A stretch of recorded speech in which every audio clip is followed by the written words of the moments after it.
Uti sama Guru Najuma. Oh, Saya relay apa saya itu ya? Jangan Di bilang live saya kan Bu pendeta. Uti, jangan di relay, Iya. di live kan. Langsung di live Iya, sekarang. kalau pakai OBS kan? Iya, iya. Tunggu. Iya, ini saya ngikutin Pak Juma, saya itu aja. Oke, sip. Tunggu. Saya Semangat bikin aja pagi OBS. Pak Ismail. Salam kenal Pak. Selamat pagi, Saya Assalamualaikum Bang Juma. Waalaikum Bapak Pendeta yang saya hormati. Bapak di mana Pak? Di Sumatera? Enggak, saya di daerah Jawa Barat. Oh, iya. Kampung mertua saya berarti. Mertuanya di mana? Dekat Gedung Sate Pak. Oh, Saya dengar Pak Juma itu meninggal ya Pak? Iya. Tahun Ini kemarin juga Bu. dari fans abang juga nih dari Korea bang. Banyak juga fansnya. Kapan Pak Juma meninggal istri kapan? Saya baru dengar kemarin ya. Agustus kemarin Bu, Agustus. Agustus sekarang boleh. Oh, Agustus tahun lalu. Tahun lalu iya. Oh, sakit ya Pak? COVID? Bukan, tiba-tiba aja Bu, ada pembengkakan di kelenjar bagian leher. Wah, oh gitu. Iya. Oh iya, sama kayak anak angkat saya. Kelenjar. Meninggal kelenjar getah bening ya? Betul. Itu mah sebetulnya kanker Pak. Iya, sama aja aja sebenarnya. Kanker itu. Cuma nggak kelacak ya, nggak tahu. Kanker kan sudah dilacak. Iya. Kanker ini. Oh. Iya, kita jamu tamu kita, Bunti. Ya, Pak ya. Ismail, kita mau bahas apa ini, Pak? saya juga nggak tahu. Ini saya juga nggak tahu karena diundang sama siapa? Gion Junior ya. Iya. Bahkan tadi saya sempat kemarin ya, kalau nggak salah sempat ngobrol. Ya saya saya juga bingung ya, mungkin apa berkenalan saja ya, alhamdulillah. Tema apa aja boleh Pak. Ya, jadi saya juga bingung terus terang karena terima kasih sebelumnya kepada Gion Junior yang berkenan meminta saya datang ya. Sama-sama Pak. Ya, terus tapi saya juga nggak paham nih apa yang saya bisa bagikan, apa yang uraikan, iya. Apa yang mau dibahas sama Bang Gion itu, ya mungkin beliaulah yang punya hajat kira-kira bagaimana. Apa ya? Tema apa ya Bang yang pertama, soalnya baru awalan beliau Bang. Biar nggak kaget. Bapak mungkin seorang murtadin Pak ya? Mungkin biasa saya lihat Bang Juma itu kan piawai. Jadi tentu Bang Juma tahulah bagaimana mengatur pembicaraan ini yang enak, yang sedap, atau mau dibawanya naik turunnya. Saya kira Bang Juma ini udah piawai lah. Oke, iya Pak. Pak, Bapak kata Bang Juma, Ustadz Juma katanya Bapak seorang murtadin atau bukan Pak? Saya waktu masih remaja saja. Oh. Jadi waktu itu ada cerita khusus, tapi setelah itu saya belajar secara mandiri saja. Ya mesti banyak belajar lah. Jadi sempat menjadi Islam ya Pak? Ya kira-kira begitu, betul. Baik. Mungkin supaya kita saling mengisi satu sama lain. Apa yang kemudian diimani oleh umat Islam terkait sosok Nabi yang datang kepada Bani Israel,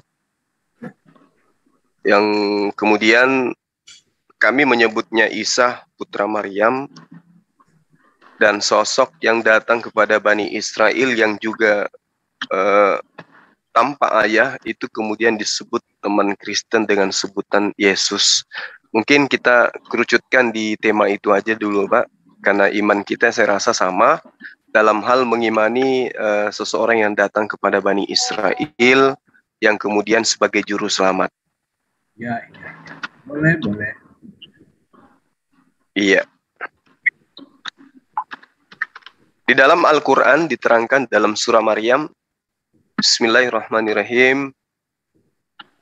Dzalika Isa bin Maryam qaulal haqqil ladzi fihi yamtarun. Itulah Isa, anak laki-lakinya Maryam, yang mengatakan perkataan yang benar, yang mereka ragukan kebenarannya. Jadi kami umat Islam itu diajarkan dari 1400 tahun silam, kedatangan sosok Nabi kepada Bani Israel itu mengatakan satu perkataan yang benar kepada Bani Israel, lalu kemudian Bani Israel, dalam hal ini ahli kitab, itu meragukan setiap perkataan dari Nabi Isa alaihissalam. Sehingga Al-Quran lebih jelas menegaskan wa ma ya'tihim min nabiyyin illa kanu bihi yastahzi'un. Setiap datang Nabi kepada Bani Israel, selalu saja Bani Israel perolok-olokkan, hinakan, dinistakan Nabi-Nabi itu. Nah mungkin kalau saya sebagai orang yang juga belajar tentang kitab Bapak, itu banyak menemukan data-data di dalam kitab Bapak yang memang seirama, saling mewarnai antara apa yang ada diterangkan Al-Quran dengan data yang ada di kitab Bapak. Seperti misalnya sosok yang dikatakan Nabi, lalu kemudian Mesias, lalu kemudian anak Allah, lalu kemudian dinyatakan dia dihinakan, lalu kemudian dia mati, terkutuk. Nah, ini saya berpikir bahwa keraguan Bani Israel lah yang melahirkan sebuah keadaan menyebabkan sosok ini mengalami hal yang kemudian terurai di dalam kitab Bapak. Al-Quran menerangkan sekali lagi, Dzalika Isa bin Maryam qaulul haqqil ladzi fihi yamtarun. Itulah Nabi Isa alaihissalam putra Maryam yang mengatakan perkataan yang benar kepada Bani Israel yang mereka kemudian ragukan kebenarannya. Nah, yang ingin saya tahu dari Bapak sebagai orang yang terpelajar, pernah Islam kemudian mendalami tentang kekristenan, bagaimana menurut Bapak, apakah Yesus yang datang kepada Bani Israel ini itu diragukan kebenarannya oleh Bani Israel, atau memang Bani Israel menjadi pengikut setia, ya, secara kafah, layaknya Nabi Muhammad SAW, Jazirah Arab secara kafah menerima beliau sebagai Nabi dan Rasul. Apakah menurut Bapak dalam perspektif kitab Bapak itu Bani Israel menerima secara kafah ajaran Yesus, secara keseluruhan ajaran Yesus, atau mereka benar-benar meragukan Yesus itu Nabi, Mesias, atau sesuai dengan konsep pengetahuan teman-teman Kristen? Silakan Pak. Ya, terima kasih Bang Juma. Sama-sama. Terima kasih. Jadi kepada sahabat-sahabat muslimin yang ada di channel ini, bahkan mungkin yang ada di luar, salam hormat kepada semua. Memang ketika kita belajar baik Al-Quran maupun Alkitab, saya juga ketika masih remaja, saya sangat tertarik ketika guru saya dalam tausiah mengajarkan bagaimana Kanjeng Nabi Sallallahu Alaihi Wasallam yang dikatakan sebagai Nabi penutup dan Islam adalah agama terakhir. Ya. Nah, dalam tausiah-tausiah yang saya dengar, hanya waktu remaja kan saya pada waktu itu ada di Padepokan Silat. Jadi saya lebih kepada ilmu pembelaan diri. Tapi bukan berarti tidak memperhatikan hal-hal yang berkaitan dengan pendidikan batin, budi pekerti, moral kita, ya, termasuk dalam pendidikan agama tentunya. Jadi dalam beberapa tangkapan saya tertarik sehingga saya ikut mempelajari. Nah, ketika dalam pergaulan, saya ada di dalam pergaulan yang baik orang-orang India, saya juga bergaul dengan mereka, mempelajari keyakinan mereka, baik kepada dan berbagai macam keyakinan, termasuk juga Kristen tentunya.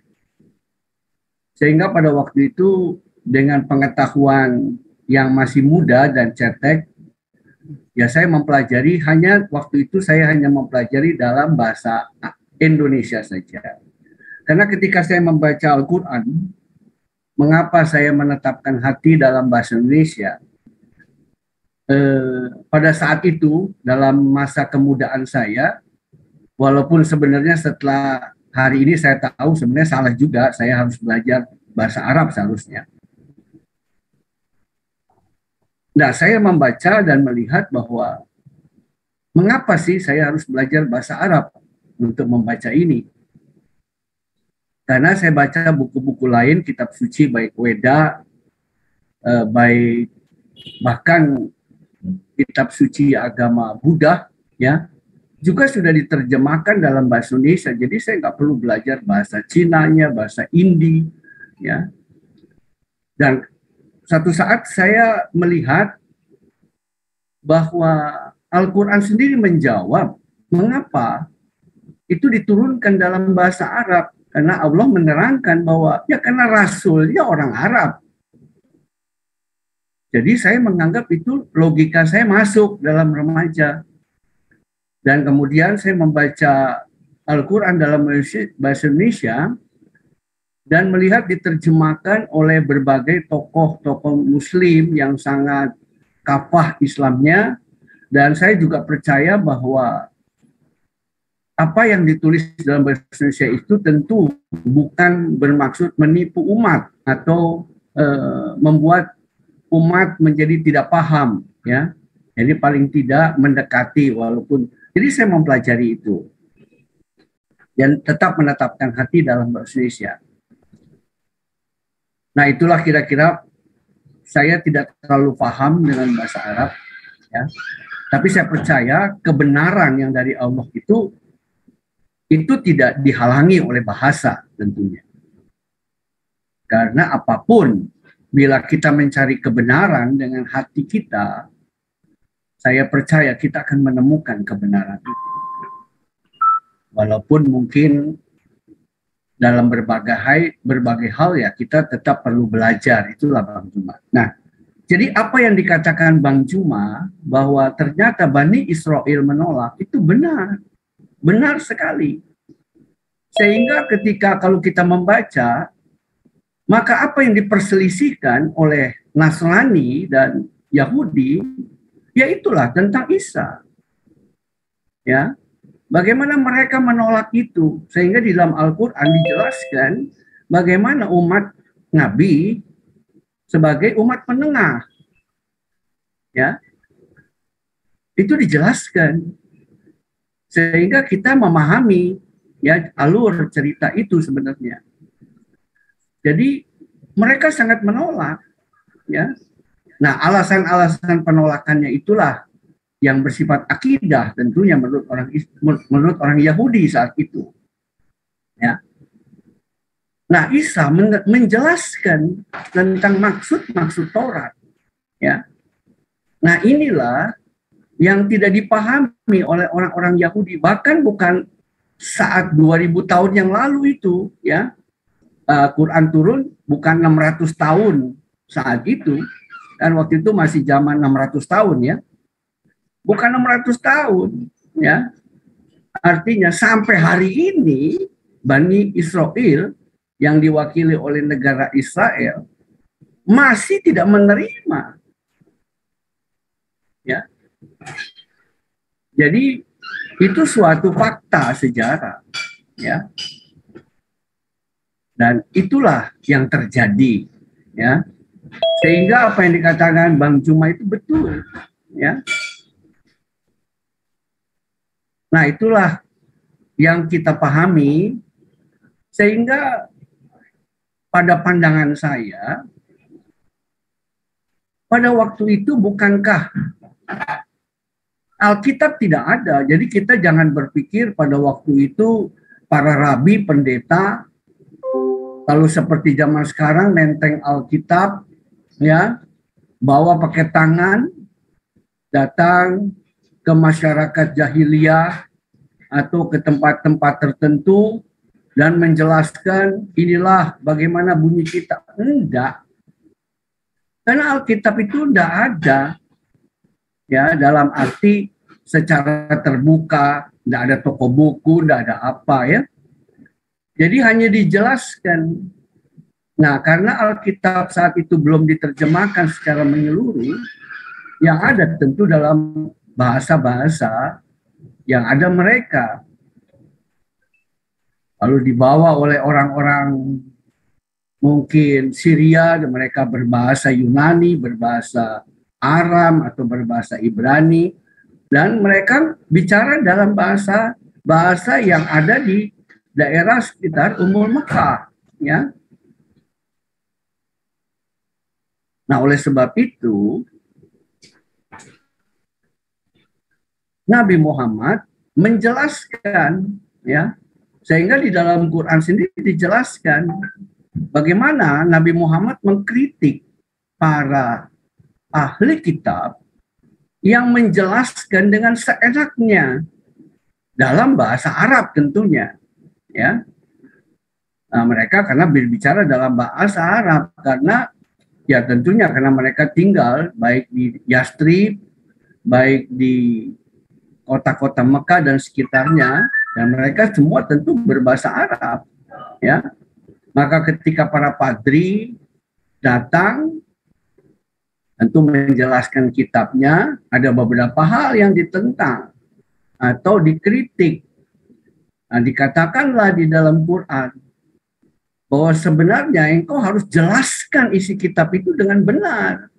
Jangan engkau tukar dengan harga yang sedikit. Jadi seperti ulama Israel tuh yang pesanan punya, ya, harus bicara jujur, terbuka, menjelaskan kepada masyarakat, ya.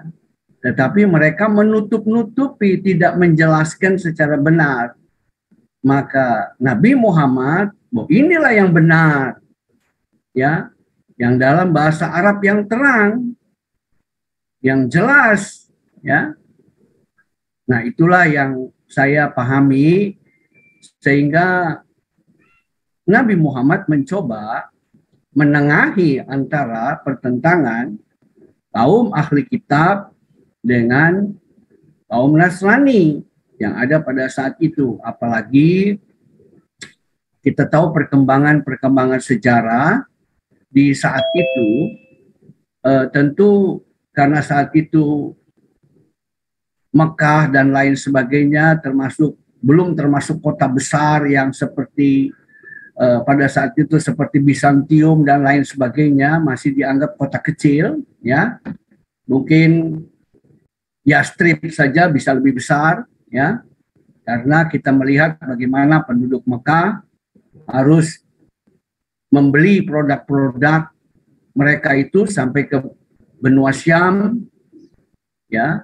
Dan mereka mengambil dagangan mereka di sana dan menjualnya tentu di sekitar kota Mekah dan sekitarnya, sehingga tentu kota-kota yang lebih besar ada di luar kota Mekah, ya. Nah, sehingga dengan demikian kita melihat bagaimana peran Nabi yang mencoba menjelaskan baik kepada kaum musyrik Mekah maupun kepada ahli kitab dan kepada kaum Nasrani yang ada pada saat itu, ya. Dan sampai hari ini pun, ya, apa yang dikatakan Bang Juma betul. Lah, itu kira-kira Bang Juma yang bisa saya sampaikan. Terima kasih. Baik, Pak Pendeta. Sebelumnya saya ingin tahu, Pak, Bapak selama ini aktif di gereja mana ya? Saya hanya di bidang dakwah saja, ya. Jadi lebih dari sekte tertentu mungkin, Pak? Kalau gereja itu tentu aliran saya dari Protestan ya. Artinya Protestan. ya aliran Protestan ya, bukan Katolik maksud saya. Dan aliran Protestan kan sudah terpecah-pecah dengan begitu banyak ya. Nah itu sejarahnya ada lagi ya. Sama lah dalam Islam, dalam Buddha, dalam Hindu juga ada pecahan-pecahan ya, yang ada. Cuman kekristenan ya cukup banyak, dan itu bicaranya sebenarnya bukan akidahnya, lebih kepada pengelolaan organisasi ya, itu saja sebenarnya. Ya seperti baik. Ya, boleh silakan Pak Numa. Makasih.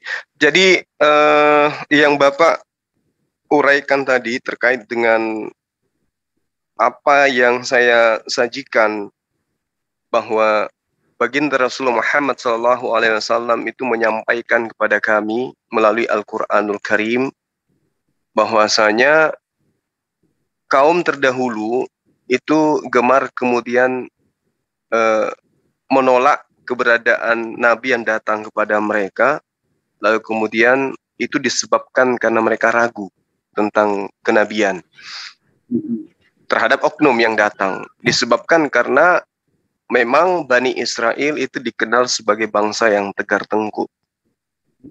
Nah, akan semakin mengerucut kemudian ketika Al-Quran menjelaskan bahwa makana Muhammadun aba ahadim mir rijalikum walakin Rasulullah wa khataman nabiyyin wa kana Allahu bikulli syai'in alima. Nabi Muhammad itu bukan bapak dari seseorang di antara kamu, tetapi beliau adalah utusan Allah dan penutup para nabi. Dan Allah Maha mengetahui segala sesuatu. Artinya, dalam perspektif iman kami sebagai seorang muslim, memahami bahwa nabi-nabi yang diutus kemudian sebelum baginda Rasulullah Muhammad SAW itu memiliki pokok ajaran yang sama di dalam menjabarkan kaidah ketuhanan kepada kaumnya. Itu yang pertama. Kemudian yang kedua, menyikapi paparan dari Bapak Pendeta yang tadi ya, Pak Pendeta Ismail. Di situ Bapak mengatakan bahwa ketika datang Yesus kepada mereka, mereka tolak. Nah, ini yang menjadi pertanyaan, Pak. Ketika Al-Quran kemudian mengatakan bahwa kegemaran daripada orang-orang Yahudi dan Nasrani itu adalah merubah firman Tuhan yang datang kepada mereka. Merubah perkataan-perkataan Tuhan yang datang kepada mereka. Mereka kemudian gemar menyembunyikan yang hak dan menggantikannya dengan yang batil. Wala talbisul haqqa bil batil wa taqtumul haqqa wa antum ta'lamun. Kemudian Al-Quran lebih jauh menerangkan bahwa mereka ini ketika datang kepadanya kebenaran, mereka kemudian menyembunyikan kebenaran itu. Innal ladina yaktumuna ma anzalna minal bayyina wal huda min ba'di ma bayyanahu lin-nasi fil kitabi. Ulaika yal'anahumullahu wa yal'anahumul la'inun. Jadi 1400 tahun silam itu menerangkan bahwa sesungguhnya orang-orang yang menyembunyikan apa yang telah kami wahyukan berupa keterangan-keterangan yang jelas dan petunjuk-petunjuk setelah kami menerangkannya kepada manusia di dalam sebuah kitab atau di dalam Alkitab atau di dalam sebuah buku yang berisi firman-firman Tuhan, mereka itu dilaknati oleh Allah dan dilaknati pula oleh semua makhluk yang dapat melaknat. Nah, ini diterangkan Pak di sini, orang-orang yang kemudian datang kepadanya Alkitab, mereka menyembunyikan keterangan-keterangan Allah. Sehingga yang muncul kemudian adalah buah tangan manusia yang diterangkan di dalam surah Al-Baqarah ayat 79. Celakalah mereka ahli kitab yang membuat sebuah kitab, lalu kemudian kitab itu dikatakan dari Allah, padahal itu buah dari tangan mereka sendiri.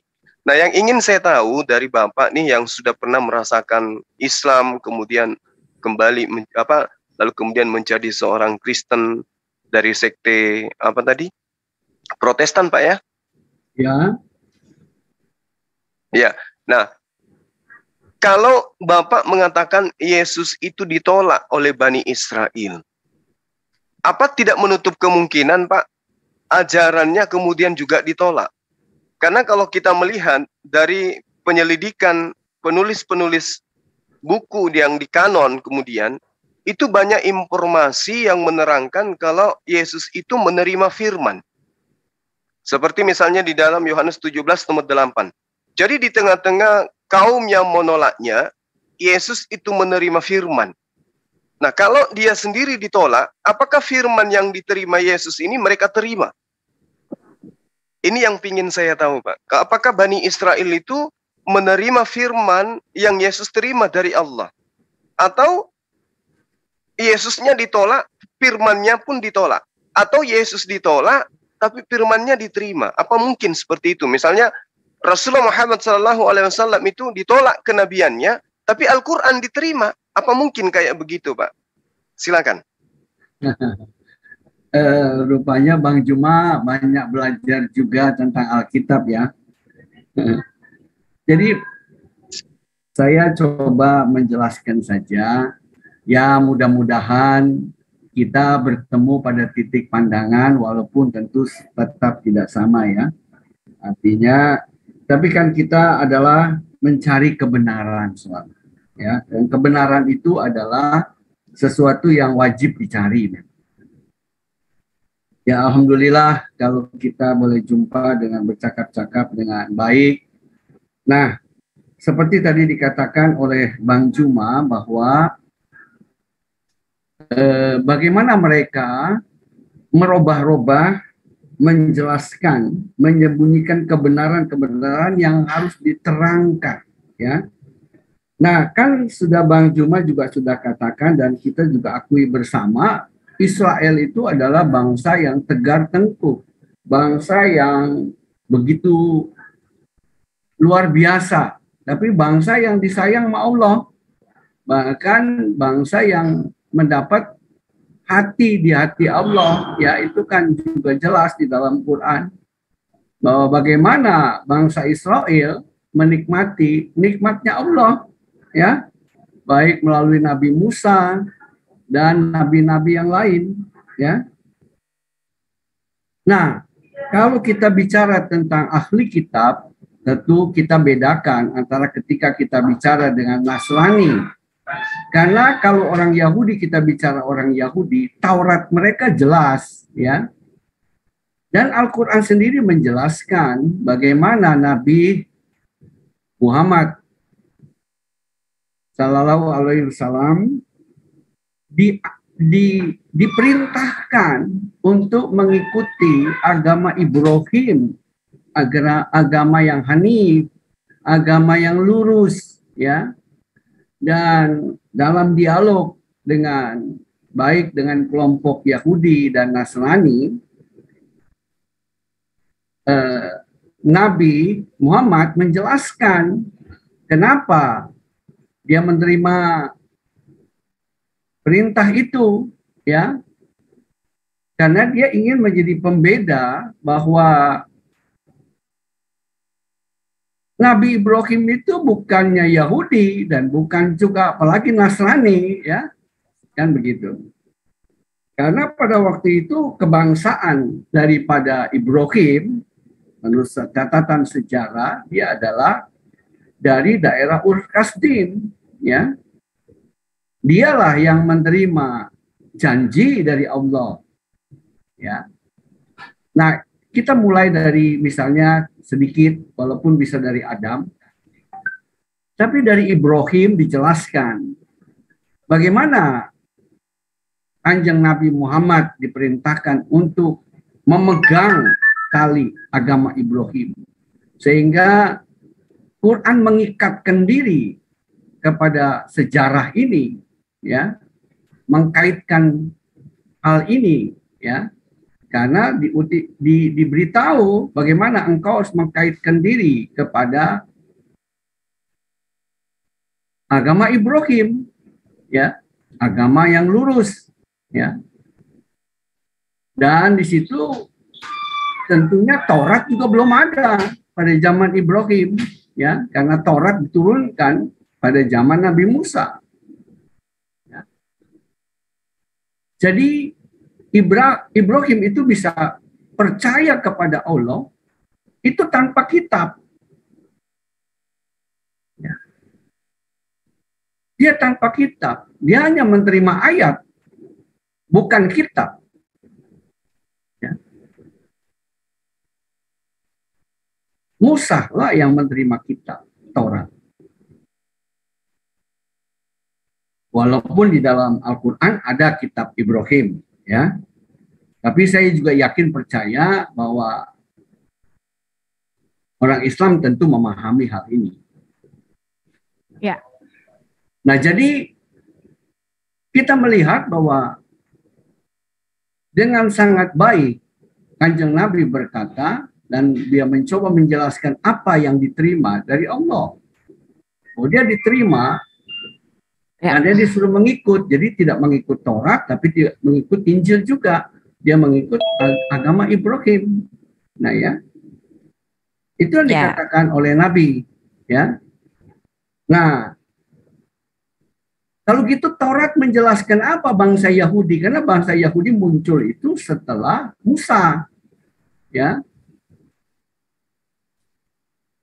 Apa yang diperselisihkan oleh Taurat? Kan begitu. Ya. Bukan yang diperselisihkan oleh Ibrahim. Karena di dalam Ibrahim itu tidak ada perselisihan.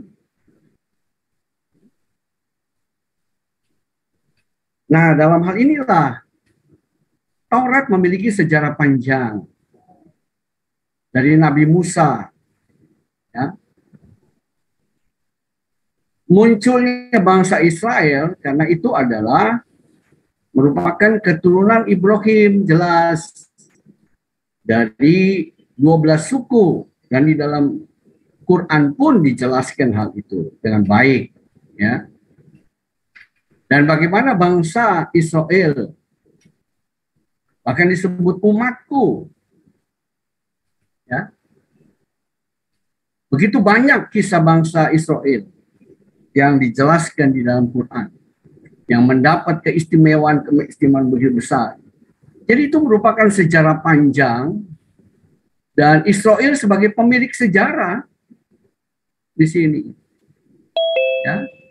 Dan mereka memiliki sejarah yang begitu luar biasa. Jadi kalau Bang Juma sempat mempelajari Taurat itu, ya, Taurat itu dari mulai Beresit, kitab Beresit, ya, dalam arti yang pertama, kitab pertama sampai 5, kitab para nabi, ya, baik nabi kecil maupun nabi besar, ya, dan beberapa kitab sejarah raja-raja, yaitu raja-raja Israel, mulai dari Talut, kalau dalam bahasa Qurannya, yaitu Raja Saul, yang menjadi raja pertama yang dipilih oleh Nabi dari bangsa Israel waktu itu, sampai kepada Daud, sampai kepada Sulaiman. Ya, itu ada kitab sejarah raja-raja tersendiri, dan tentu mereka memiliki kitab sejarah yang lengkap dalam hal ini. Ya. Nah, jadi kita melihat bagaimana Quran mengkaitkan diri dengan hal itu, ya. Dan Quran sendiri juga bagaimana menjelaskan sejarah nabi-nabi, ya, dari mulai Nabi Ibrahim, bahkan Nabi Adam, ya, Nabi Nuh, ya, Ibrahim, kemudian Musa, Daud, Salomo, dan beberapa nabi lainnya, sampai kepada Isa alaihissalam. Dan itu dijelaskan di dalam Quran oleh, tapi mengapa kok mereka menolak, ya, terutama tadi kenapa kenabian daripada Isa alaihissalam ditolak oleh bangsa Yahudi. Nah, ini kan tegar tengkuknya, ini yang menarik di sini, ya. Bahkan menolaknya bukan waktu zaman Muhammad 600 tahun sebelum Nabi itu sudah ditolak. Waktu zaman Nabi ditolak. Sampai zaman ini sekarang udah 1400 tahun ditolak tetap. Ya. Mereka tetap tidak menerima. Nah, kenapa? Pertanyaan itu menarik. Karena di dalam akidah Israel itu mereka memiliki akidah yang sangat ketat, bahkan mungkin ya hampir sama ketatnya lah dengan Muslim ya, bahwa tidak boleh mempersekutukan Allah, tidak boleh sama sekali, bahkan menyebut nama Allah saja tidak boleh, menyebutnya saja tidak boleh, ya. Saking hormatnya mereka kepada Allah. Jadi mereka pun Maaf, saya potong sebentar ya, Pak Juma. Jadi saya nih ngapain saya di sini, Pak Juma? Saya kan tadi kita kan bicara, saya mau. Ya. Sebentar Bu, saya jelaskan dulu. Nanti mungkin baru Ibu pegang ya. Karena ini masih saya jawab pertanyaan daripada Bang Juma ini. Nggak pikir. Bu Uti, ya habis ini Bu Uti, habis ini Bu Uti. Ya, saya masih menjelaskan tentang Bang Juma ini. Belum dijawab satu lagi, yaitu tentang kenapa Nabi Isa alaihissalam ditolak, kan kira-kira begitu ya Bang Juma? Betul kan? Iya Pak, iya Pak. Betul ya? Betul, Pak. Jadi saya masih dapat ada waktu ya Bang Juma? Iya, benar. Ya, benar Pak. Habis ini kita kasih kesempatan ke Bu Uti, karena beliau praktisi Kristen juga Pak. Ya, kita kasih ruang kepada beliau. Sabar dong Bu Uti. Maaf ya Bu Uti. Enggak, maksud saya kalau memang mau terus berdua loh, saya mau ngapain? Tadi kan saya juga sama Pak Juma, saya mau ngomong juga gitu. Terima kasih ya, Bu. Untuk apa saya siar bareng gitu. Oke. Nah, jadi kenapa ditolak? Ya, karena di dalam akidah orang Yahudi, Israel ya, itu akidahnya ketat sekali. Ya, mereka menghitung. Jadi jangankan kenabian Muhammad, kenabian Isa aja ditolak. Ya. Jadi seandainya pun ada ya hari-hari ini itu personal, bukan secara bangsa. Ya. Personal atau kelompok itu adalah hal kewajaran. Tapi secara bangsa mereka menolak. Ya. Akidahnya. Karena mereka tidak boleh. Nah, dalam hal inilah Isa menjelaskan kebenaran yang tersembunyi itu. Tapi kan mereka tetap tolak. Ya. Isa menerangkan. Bahkan Al-Quran turut mendukung di situ. Ya. Hai orang ahli kitab. Bukankah ya dijelaskan bagaimana Isa menjelaskan. Ya. Tapi mereka memang bangsa tegar tengkuk. Mereka tetap menolak. Dan mereka tetap memperselisihkan hal itu. Nah, itulah yang diperselisihkan. Yaitu, mereka menolak Isa. Ya. Mereka menganggap Isa bukanlah yang ditunggu. Bukanlah sosok yang ditunggu. Walaupun Nabi Muhammad muncul, tetap bukan yang ditunggu. Kenapa? Sebab mereka memiliki akidah dengan perhitungan yang sangat rumit dan khusus. Dan itu bisa kita pelajari secara tersendiri tentunya. Ya.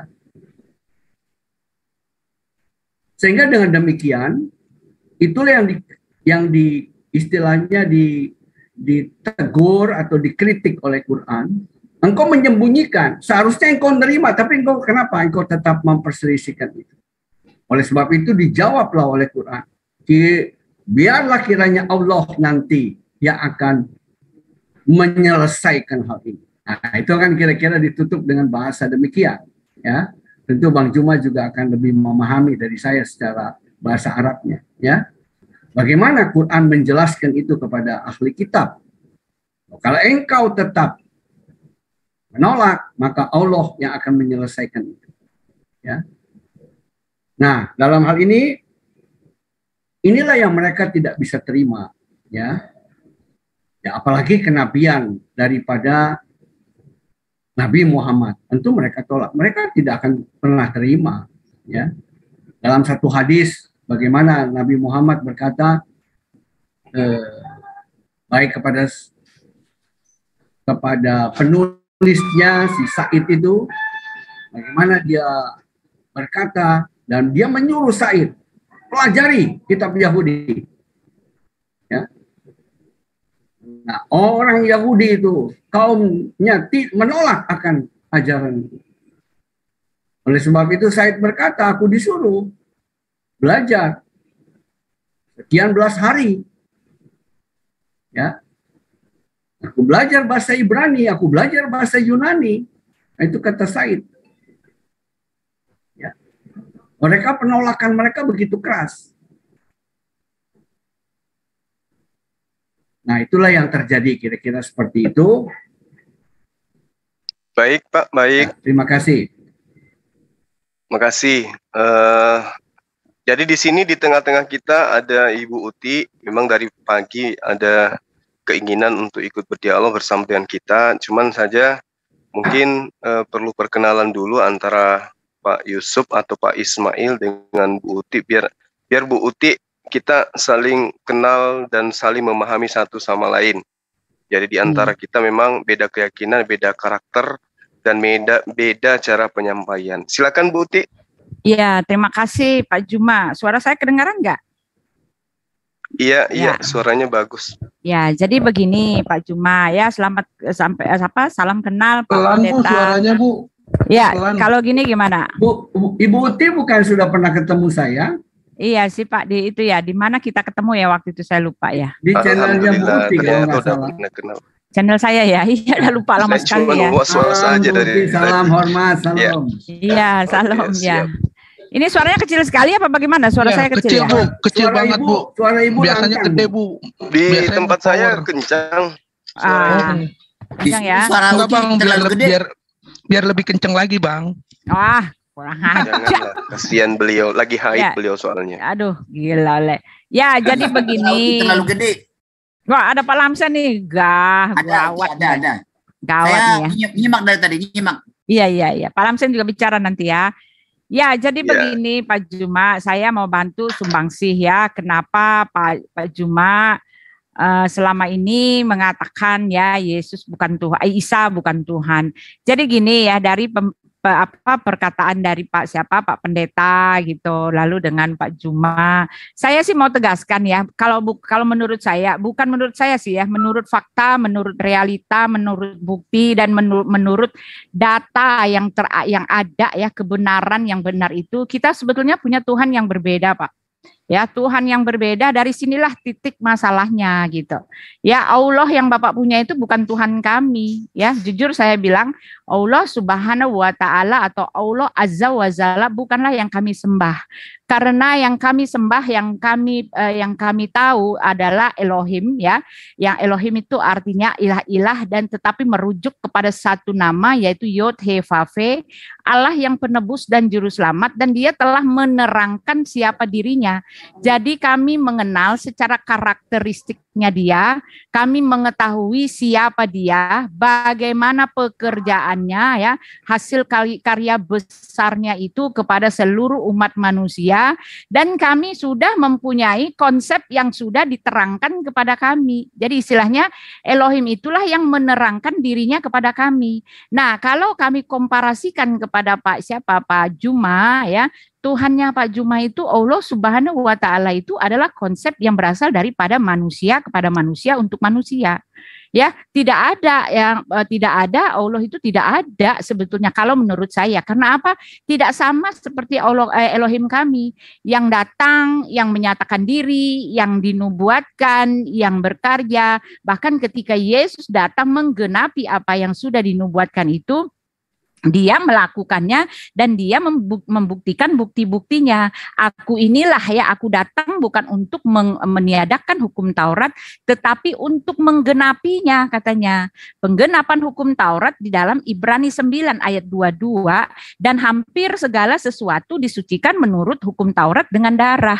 Dan tanpa penumpahan darah tidak ada pengampunan. Yesus datang itu untuk mengampuni seluruh dosa isi manusia, seperti yang telah dia dia tulis di ayat-ayat sebelumnya, ribuan tahun sebelumnya. Aku adalah Allah yang penebus, aku menebus engkau dan aku akan memberikan manusia sebagai gantimu. Jadi kami mempunyai Allah yang betul-betul yang ini Pak, yang penebus, bukan penebus dan juru selamat, bukan Tuhan yang digadang-gadangkan oleh Nabi Muhammad. Ini beda personnya Pak, ini beda oknum, beda karakter ya, beda apalagi, beda jati diri, beda pekerjaan, dan beda banget bagai bumi dengan langit gitu. Jadi saya agak keberatan ya, maaf ya untuk teman ini sendiri kalau Pak Pendeta mengatakan dia juga Allah. Oh tidak Pak, ya tidak sama sekali. Kita punya Tuhan yang berbeda. Karena apa? Walaupun di tempatnya Pak Juma mengatakan ada Isa, ada Musa, ada Yakub, ada siapa lagi? Ada Daud gitu kan. Tetapi ceritanya itu kan hanya nama-nama yang sama, yang kelihatannya sama.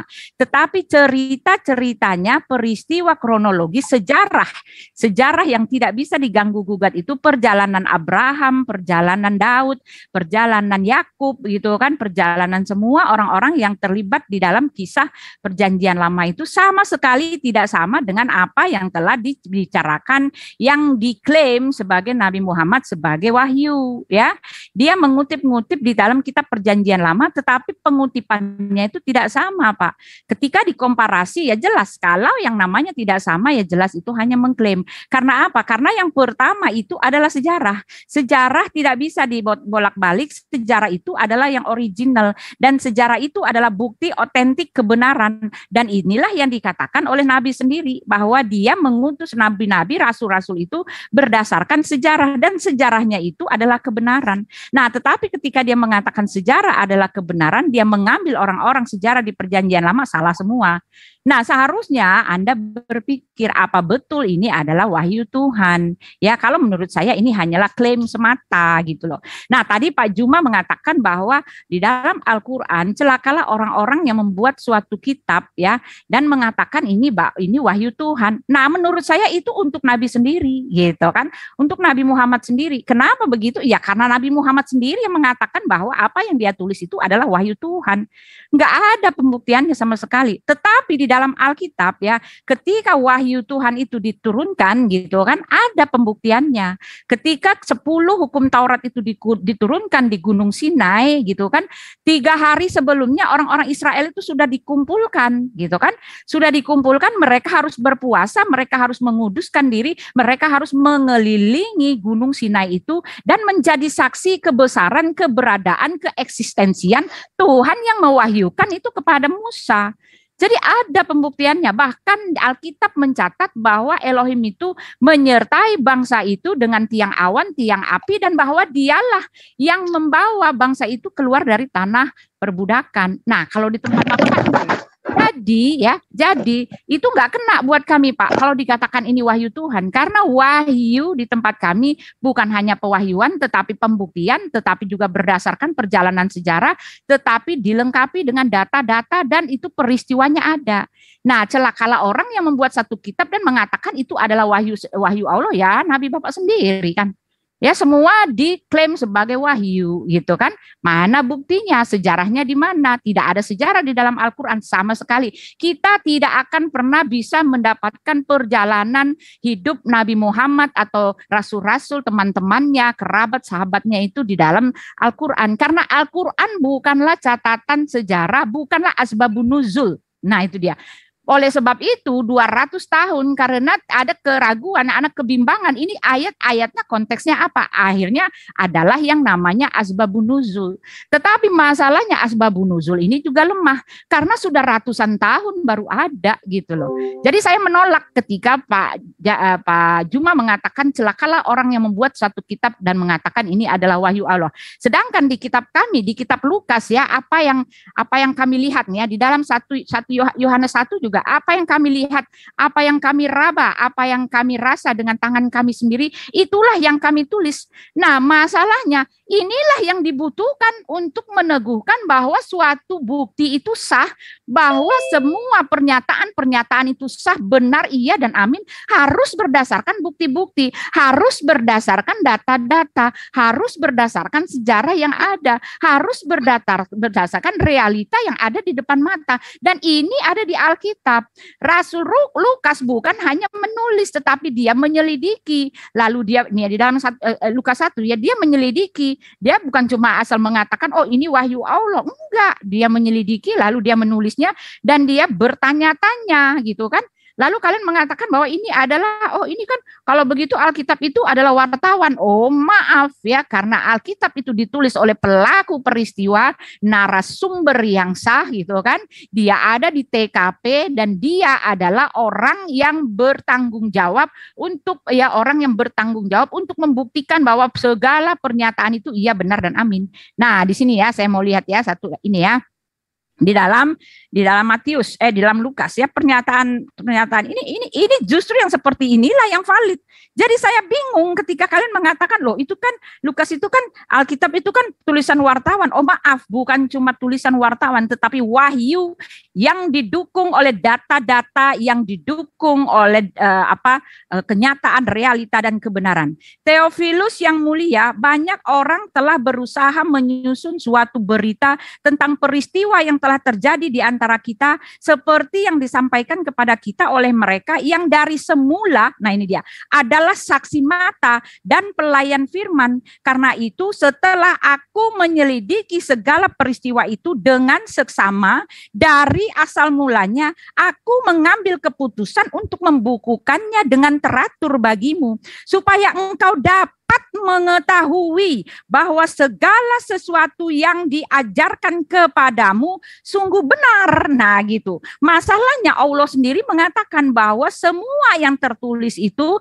tentang rasul-rasul, nabi-nabi terdahulu itu adalah sejarah, dan sejarah adalah kebenaran. Nah itu. Jadi artinya semua butuh bukti. Sejarah itu adalah bukti gitu ya. Jadi saya menolak ketika Pak Juma mengatakan bahwa celakalah orang yang menulis satu kitab ya lalu mengatakan ini adalah wahyu Tuhan, karena yang cuma ngaku-ngaku itu ya, tidak kredibel. Kalau saya bilang sangat-sangat meragukan ya, beresiko sekali untuk hanya mempercayai bahwa ini pernyataan adalah wahyu Tuhan tanpa penyelidikan, tanpa bukti, tanpa data, tanpa ada apa-apa. Itu sangat beresiko kalau menurut saya. Ya, yang lain silakan. Ya, itu saja. Baik, ya.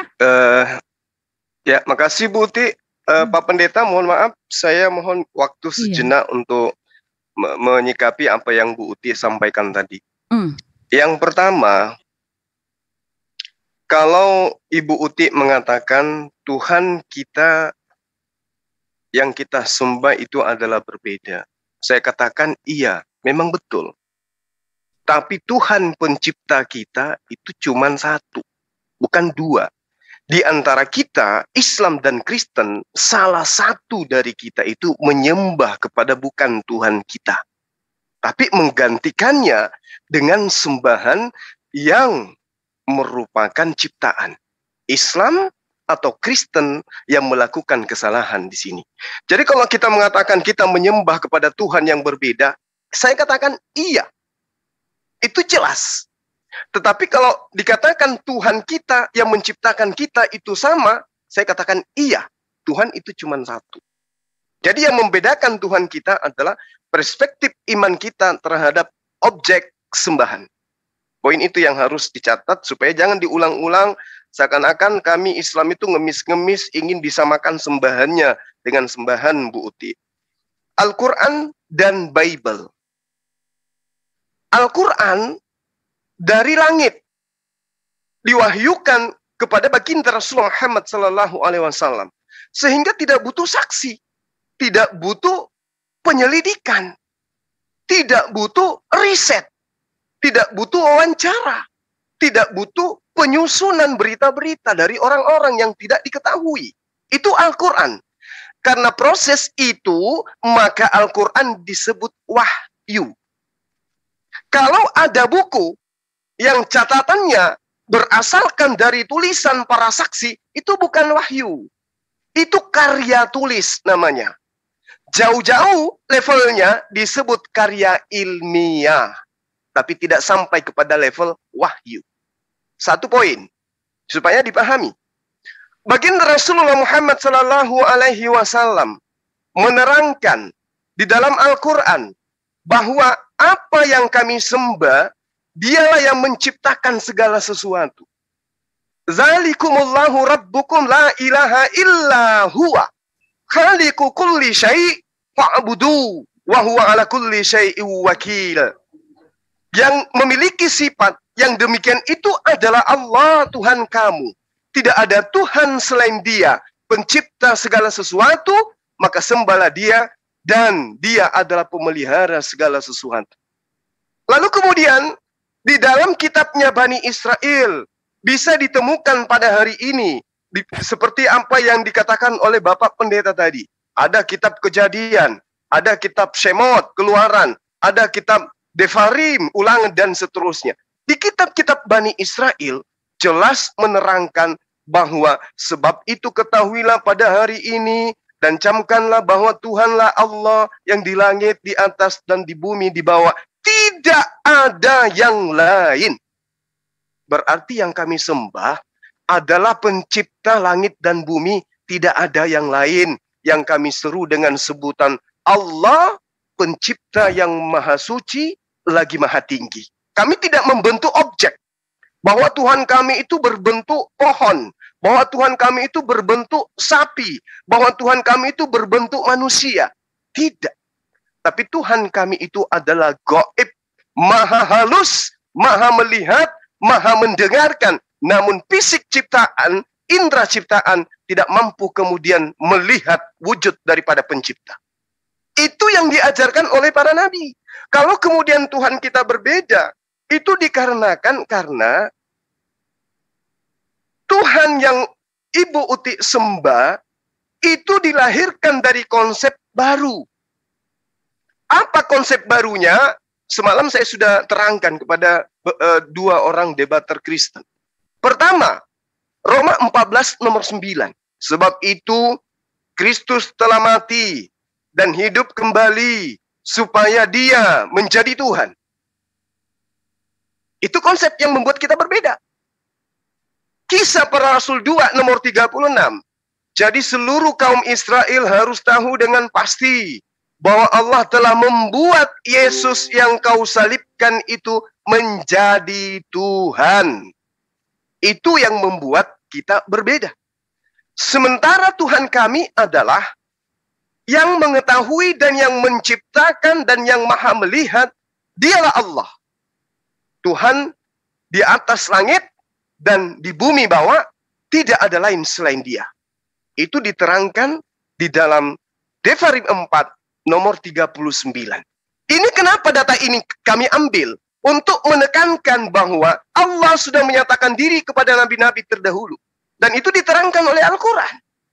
Kami sudah memberikan dalil bagaimana kemudian Allah menyatakan tentang orang-orang terdahulu. Innal latina yaktumuna ma anzalna minal bayyina wal huda min ba'di ma bayyanahu lin-nasi fil kitab. Itu sudah diterangkan.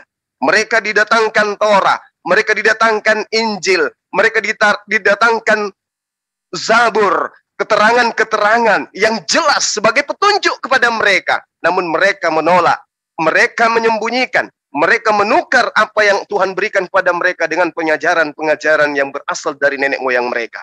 Sederhana untuk mengetahui itu. Kalau Isa, Yesus, Musa, Moses, Abraham, Ibrahim, ditolak ajarannya, ditolak orangnya, bagaimana mungkin kemudian ajarannya bisa nyampe kepada teman-teman Kristen? Di awal tadi Ibu menjelaskan, di dalam Lukas 1 sampai nomor 1 sampai 4, Depolius yang mulia, banyak orang yang menyusun dari saksi-saksi, dari manusia, dari mata yang melihat. Maka karena itulah aku terpanggil untuk menyusunnya kembali. Kalau ditanya di dalam ilmu critical senat, siapa saksi ini? Maka Lukas jangankan duduk sebagai hadis sahih, duduk sebagai hadis doif saja nggak bisa dia. Karena kita nggak tahu siapa saksinya. Kita nggak tahu siapa sanadnya, bagaimana matanya, kita nggak tahu. maka kedudukannya jangankan duduk selevel dengan Al-Quran, duduk sebagai hadits lemah saja nggak bisa. Dia hanya bisa sampai ke level hadis maudhu, ya, pemberitaan palsu. Karena kenapa? Tidak diketahui siapa saksinya. Kalaupun disebut saksinya adalah misalnya adalah Burhanuddin misalnya, atau Samsudin, atau Pak Ismail yang menjadi saksi, akan dicari benarkah Pak Ismail pernah bertemu dengan Yesus, di mana Yesus adalah sumber utama. Kalau tidak, tetap aja maudhu, tetap aja paling tinggi doif, lemah. Tapi tidak lemah ini, karena sama sekali nggak ketahui siapa saksinya. Berarti ini informasi maudhu, palsu, dianggap palsu dalam ilmu kritikal hadis. Nah, kalau ibu mengatakan Al-Quran tidak ada saksinya, lah dia kan wahyu. Yang disebut wahyu, suara dari langit masuk ke dalam batin si penerima informasi. Itulah yang disebut nabi. Jadi kalau nabi itu tidak melakukan penyelidikan, tidak melakukan riset. Kalau nabi, yang namanya wahyu di dalam kitab Kejadian, ya, jika di tengahmu ada seorang nabi, maka aku Tuhan akan menyatakan diri kepada nabi tersebut melalui penglihatan dan berkata kepadanya melalui mimpi. Jadi siapa yang bisa melihat mimpinya orang? Siapa yang bisa menyaksikan penglihatan orang? Saya melihat orang mandi. Siapa yang boleh minjam mata saya untuk melihat orang mandi? Saya bermimpi. Siapa yang boleh meminjam kalbu saya supaya dia masuk ke dalam mimpi saya melihat saya bermimpi? Enggak ada. Jadi yang dikatakan wahyu adalah penglihatan sang nabi dan juga mimpi sang nabi. Enggak ada yang boleh jadi saksi. Nah, orang-orang di sekelilingnya, percaya ataupun tidak, itulah yang disebut pengikut. Inilah makna iman. Kalau sang nabi menceritakan tentang mimpinya dan dipercaya, itulah namanya pengikut. Dia nabi, itu yang dikatakan diimani. Maka di Islam beriman kepada nabi. Panjang banget, siapa itu, banyak sekali itunya. Ya, ibu kan dua, sabar dulu dong. Sedikit lagi, Bu. Sedikit lagi kok. Sedikit, Bu. Sedikit lagi. 30 detik. Jadi pada poinnya kemudian adalah, siapapun yang kemudian dikatai sebagai nabi atau rasul, dikasih level nabi dan rasul, maka padanya lah kemudian sumber itu. Sementara penulis kitab Anda bukan nabi. Dia bukan nabi. Dia bukan penerima wahyu. Dia bukan penerima ilham. Dari mana kemudian tulisan-tulisan setebal itu? Dari hasil penyelidikan. Apa jaminannya kalau itu adalah wahyu? Sementara mereka tidak pernah bertemu dengan Yesus. Sementara yang menerima wahyu, itulah Yesus. Karena dia adalah utusannya. Bukan Lukas yang menjadi utusan Allah. Bukan Markus, bukan Matius, bukan Yohanes, bukan Paulus yang menjadi utusan Allah. Tetapi Yesus yang menjadi utusan Allah. Maka sejatinya, Yesuslah yang harus memiliki kitab. Bukan orang lain. Demikian. Silakan Pak Ismail, mungkin ada yang mau ditambahkan. Saya dikit sebentar ya Pak Ismail. Habis ini ya. Ya. Udah, Buti. Ya. Oke.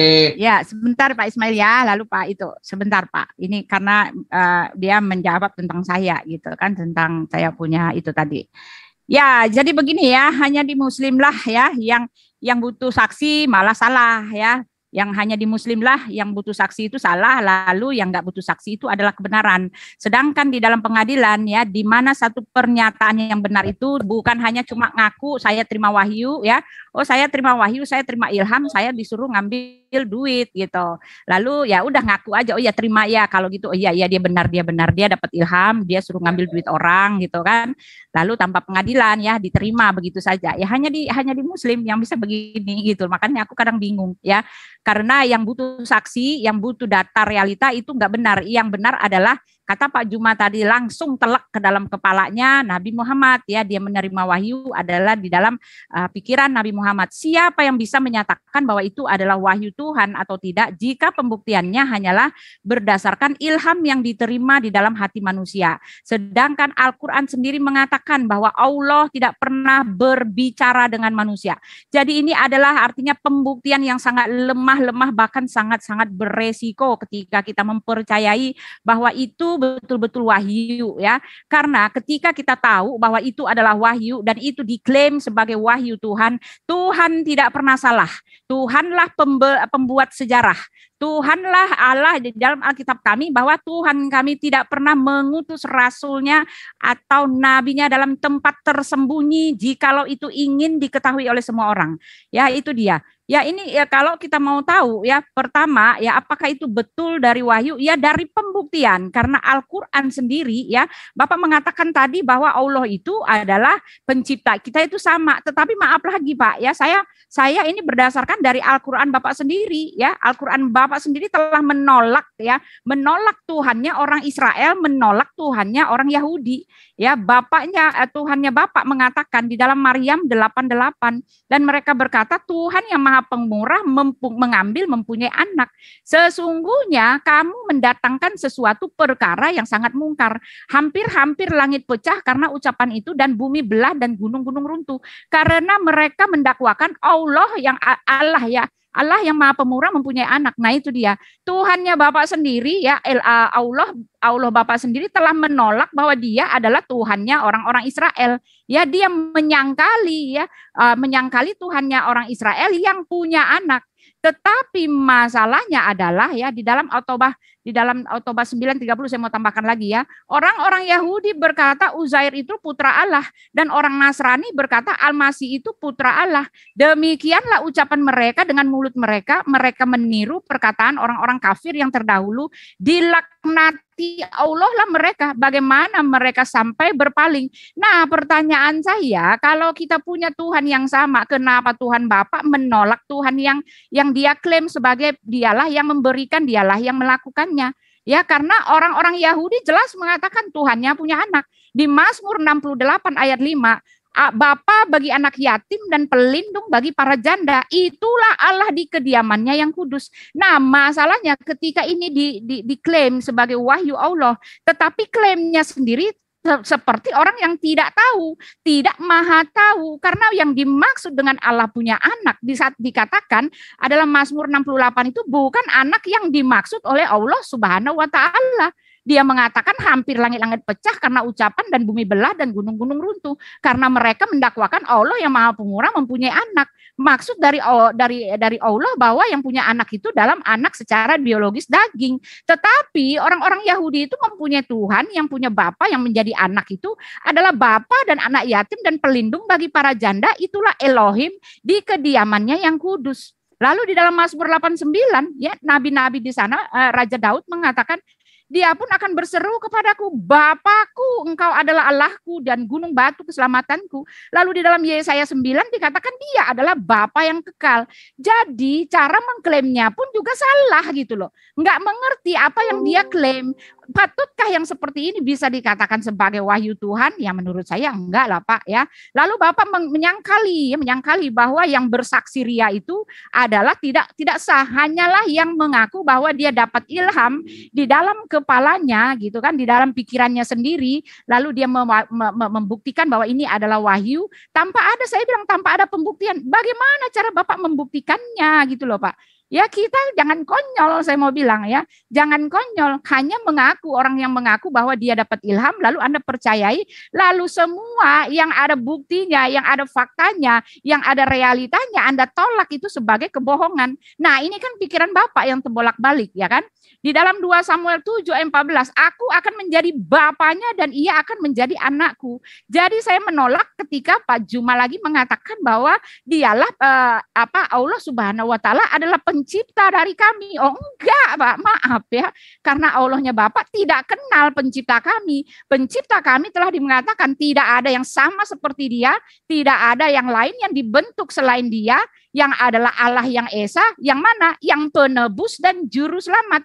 Sedangkan di tempat Bapak telah mengatakan ya bahwa Yesus tidak disalib. Penebusan itu tidak pernah ada. Jadi di dalam kitab Bapak sendiri bahkan mengatakan telah kafirlah orang yang mengatakan Isa adalah Tuhan. Sedang Isa sendiri mengatakan Tuhan itu Allah kita, Tuhan itu Esa. Lagi-lagi yang dia tuduhkan juga salah dengan dalil yang salah. Karena Alkitab tidak pernah menyatakan bahwa Yesus mengatakan Tuhan itu Allah kita, Tuhan itu Esa. Itu perkataan Nabi Musa yang sedang dibaca oleh Yesus. Nah, bagaimana Anda mengatakan hanya sesuai dengan pikiran ketuhanan yang masuk di dalam pikiran Muhammad, Anda katakan itu wahyu dari Tuhan yang maha tahu, yang maha benar. Ternyata kalau dikomparasi, zaman sekarang nggak bisa lagi, Pak. Semua sudah terbuka lebar seketika dikomparasi semuanya. Bahkan dalilnya mengatakan bahwa orang yang menyembah Yesus adalah Tuhan itu adalah kafir, itu pun salah gitu loh. Ya, dalilnya nggak kena gitu. Ya, lalu dikatakan juga bahwa di dalam surat Maryam itu Tuhan punya anak, ya. Bapak mengatakan bahwa saksi Lukas itu siapa? Lukas itu ada ceritanya, Pak. Lukas itu anak didikan Petrus dan Paulus. Jadi dari mereka lah, ya. Jadi Lukas itu dia hanyalah pencatat, tetapi yang dia bilang dia selidiki ya dari Petrus. Masalahnya Petrus ini adalah kepala atau pimpinan dari rasul-rasul, dan Petrus ini adalah narasumber. Jadi dengan kata lain ini tulisannya Rasul Petrus yang hanya dituliskan oleh ini perkataan Rasul Petrus dituliskan oleh Lukas. Begitu juga dengan Matius. Matius itu anak didiknya langsung, ya, anak angkatnya Rasul Petrus, dan Petrus itu narasumber. Dan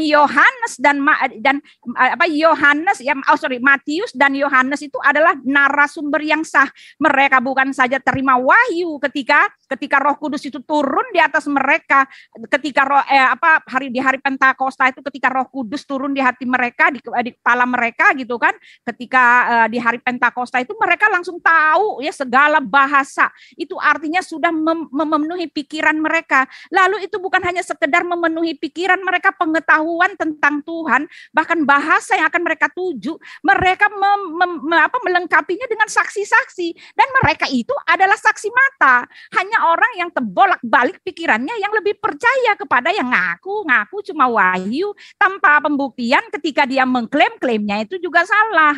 Pertanyaan saya untuk Pak Juma, apa jadinya kitabnya Pak Juma ketika tidak ada Alkitab, ya, yang mendokong atau yang memberikan referensi atau yang diklaim-klaim sebagai dialah pelakunya? Kalau Alkitab itu tidak ada, bagaimana cara Pak Juma membuktikan bahwa segala pengakuan Nabi Muhammad itu adalah berdasarkan wahyu? Bagaimana? Ya, itu saja. Ya sudah ya, teman-teman ya.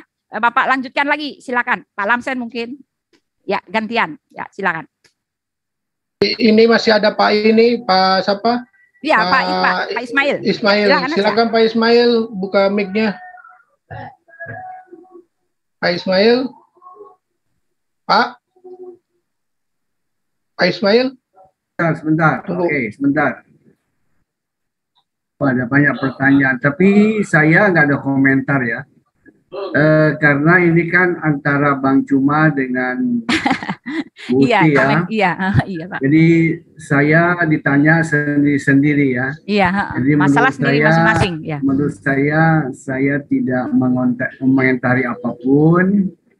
Tetapi kalau ada pertanyaan kepada saya jawab. Tapi kalau tidak, ya saya kira batasan saya sampai di situ ya, Bang Juma. Mohon maaf. Jangan lupa, jangan sampai waktunya terlambat untuk sholat ya. Siap, makasih Pak diingatkan. Ya, makasih.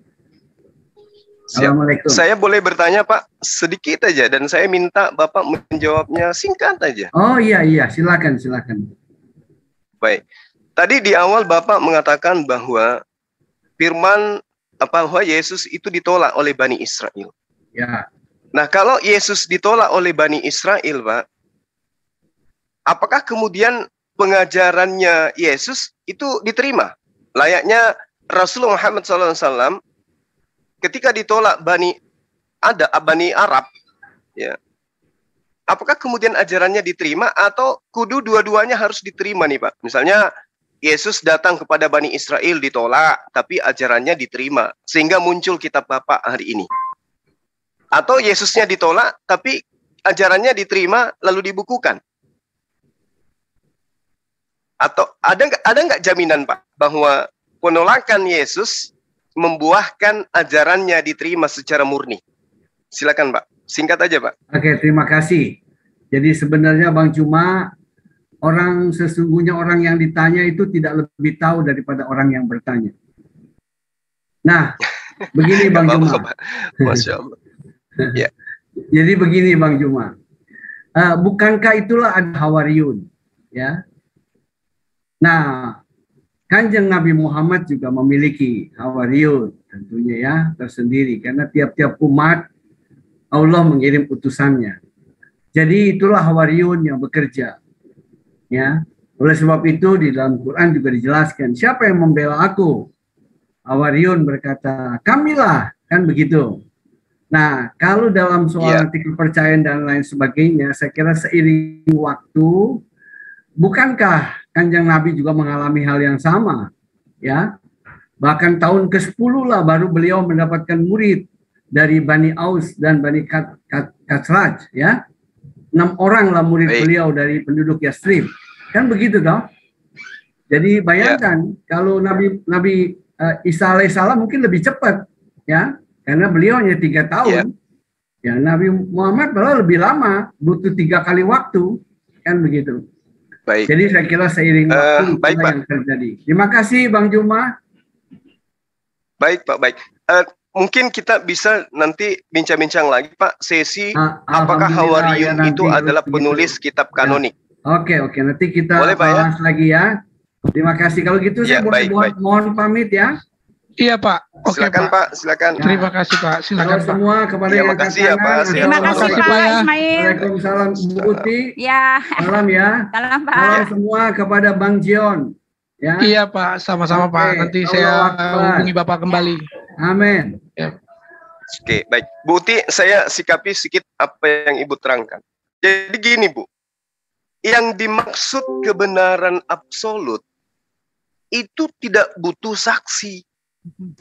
Yang namanya kebenaran, contoh, ada pembunuhan terjadi, tapi tidak ada saksi yang melihat. Apakah pembunuhan yang terjadi ini batal? Padahal dia sudah membunuh, yang dibunuh sudah ada, yang membunuh sudah ada. Kejadiannya terjadi, tapi karena tidak ada saksi, apakah kemudian kejadian itu batal? Padahal sudah terjadi. Tidak, Bu.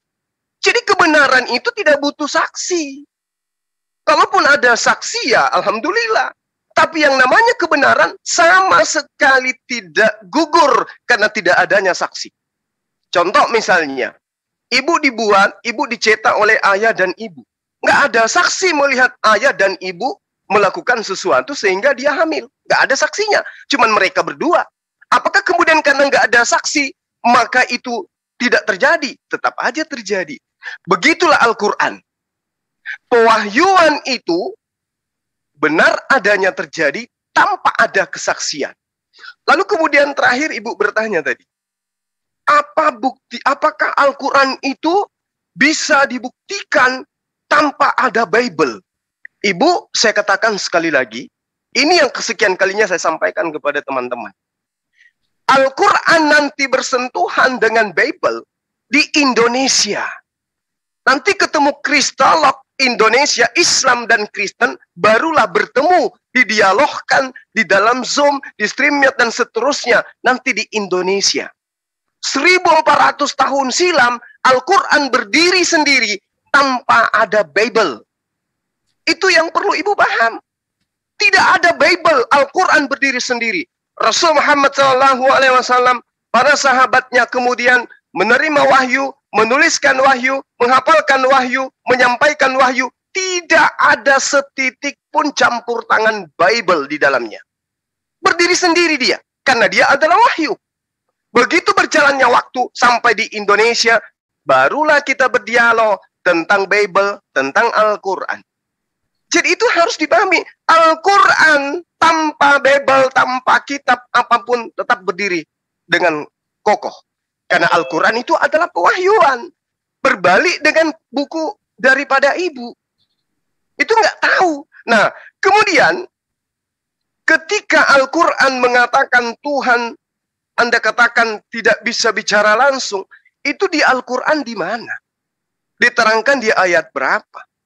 Sementara Yesus sendiri mengatakan, kamu tidak bisa mendengarkan suara Tuhan. Nah, kalau di Al-Quran di mana itu diterangkan? Lalu kemudian ibu menerangkan Tuhan, ibu, penebus, dan seterusnya. Betul. Kami umat Islam itu memahami dan mengimani anak tunggal Abraham ditebus dengan binatang. Orang-orang Israel menebus kesalahan dengan darah binatang. Kami paham dan itu kami imani. Kami percayai itu. Sampai kepada iman kami ada yang disebut korban. Idul kurban. Melakukan pengeluaran darah dari binatang. Dari binatang tapi Bani Israel, para nabi, tidak pernah mengajarkan melakukan pertumpahan darah manusia sebagai korban. Hanya di Kristen yang melakukan itu dengan cara supaya legal, mengambil kitabnya orang dari Yahudi untuk dicocokkan kepada Yesus. Makanya sampai hari ini Yahudi itu tidak mengimani ada Tuhan dibunuh di atas tiang salib berupa manusia. Itu tidak diajarkan oleh praktisi Yudaism karena mereka sangat-sangat sakral ketika menceritakan tentang konsep ketuhanan. Tidak semudah seperti Kristen. Tuhannya datang dalam rupa manusia, mati dibunuh manusia, bangkit kemudian menjadi Tuhan. Tidak sesederhana itu di Yahudi. Yahudi dan Islam itu sama di dalam mendudukkan sembahan. Tidak segampang seperti Bapak. Ibu dibunuh, dihinakan, dinistakan, diseret, lalu kemudian macam-macam lah itu terhadap pemahaman ibu terhadap Tuhan. Jadi sekali lagi saya katakan, kalau ibu mengatakan Lukas itu banyak saksinya, dia adalah murid daripada teman daripada Petrus dan kesaksian itu tidak kayak begitu, Bu Uti. Kalau ibu masuk ke pengadilan, dimintai keterangan misalnya nih, ada kejadian. Saya tiba-tiba ketemu dengan Pak Bombom di tengah jalan, karena Pak Bombom saya lihat dia lagi mabok, Pak Bombom saya tampar. Puak! Jatuh giginya, Pak, Bu. Dibawalah, diproseslah ke polisi. Sampai ke sana, sampai di sana, itu diminta keterangan. Bagian apanya yang kau tampar? Sebelah kiri, Pak. Terus kenapa dia mengadu? Padahal dia kan harusnya minta yang kanan juga. Entahlah, Pak. Menyalahi kitabnya sendiri. Diproses. Siapa saksinya? Misalnya Bu Uti datang sebagai, saya katakan, Ibu Uti ada di situ. Ibu Uti harus menceritakan kronologis kejadiannya. Selain Bu Uti, harus ada orang lain. Minimal 2 yang menjadi saksi kejadian. Meskipun pipinya atau giginya Pak Bombom itu rontok, harus 2 saksi. Tidak boleh 1. Nah, kemudian kesaksiannya harus akurat antara satu dengan yang lain. Tidak bisa kemudian, Ibu Uti ada di situ, Pak. Pak Lamsen juga ada di situ. Oh gitu, kalau begitu sah Anda yang menjadi terdakwa. Enggak begitu, Bu. Enggak bisa hanya menyebut dia adalah murid daripada Petrus. Enggak bisa. Petrus harus bercerita tentang tulisan Lukas. Petrus harus bercerita tentang hubungan Lukas dengan Yesus. Petrus harus bercerita tentang dalil-dalil yang ada di dalam tulisannya Lukas. Itu baru kesaksian namanya. Tapi kalau hanya disebut, ada Petrus sebagai gurunya, ada ini sebagai temannya. Oh, nggak bisa. Di pengadilan itu ibu ditertawakan. Jadi gitu, Bu Uti, Al-Quran itu tidak butuh Bible. Ingat, nanti Al-Quran itu dihadapkan dengan Bible ketika di Indonesia dibahas 2 agama. Karena di negara kita ini ada 2 agama besar yang menjadi agama syiar, Islam dan Kristen, sehingga kitabnya diadu. Tapi Al-Quran dari sejak 1400 tahun silam itu tidak pernah dihadapkan dengan Bible. Untuk apa? Bible berhadapan dengan hadits saja tidak bisa menang, apalagi dengan Al-Quran. Jadi kesimpulan saya, Bu Uti, pewahyuan tidak butuh saksi. Ya, contoh, Musa menerangkan tentang, sabar Bu. Tunggu dulu, Bu. Musa bercerita tentang proses penciptaan langit dan bumi. Apa ada saksi? Tidak ada. Kenapa diimani? Karena itu adalah wahyu. Musa bercerita tentang neraka, tentang surga. Ada yang melihat surga dan neraka? Tidak ada. Kenapa dipercaya? Karena wahyu. Gitu. Nah, Al-Quran tidak ada saksi. Buka Al-Quran, lihat apakah ada ayatnya di dalam yang bertentangan dengan sains, bertentangan dengan fenomena yang ada sekarang. Jangan kemudian ibu menilai kitab kami dengan buku terjemahan yang ibu punya. Itu salah. Ibu menguji keaslian sebuah emas dengan menggunakan air kelapa, nggak nyambung. Saya kira begitu, Bu Uti. Makasih. Silakan. Ya, terima kasih. Jadi Pak Juma menyangkal semua pernyataannya sendiri ya. Pak Juma mengatakan, Pak Juma nggak bisa jawab saya, ya apa jadinya, gitu kan?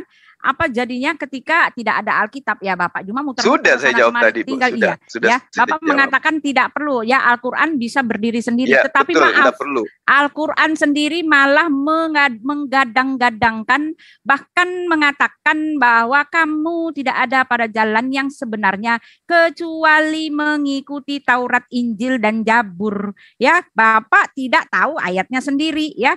Al-Quran sendiri Ayat telah berapa itu, Bu T? menggadang-gadangkan, ya sebentar. Al-Quran menggadang-gadangkan Itu teguran bahwa, kepada orang Yahudi. sebentar, jangan itu dong Pak, saya tadi diam. Sebutkan nomor ayatnya, Bu, biar kami Saya bisa diam baca. aja dari tadi, biarkan saya bicara dulu ya, nanti saya kasih ya. Lalu Al-Quran sendiri telah mengkonfirmasikan bahwa Injil adalah cahaya. Jadi apa yang Bapak Juma omongkan itu tidak berdasarkan Al-Quran, tidak Al-Quraniyah. Ya, Bapak mengatakan bahwa Al-Quran itu bisa berdiri sendiri.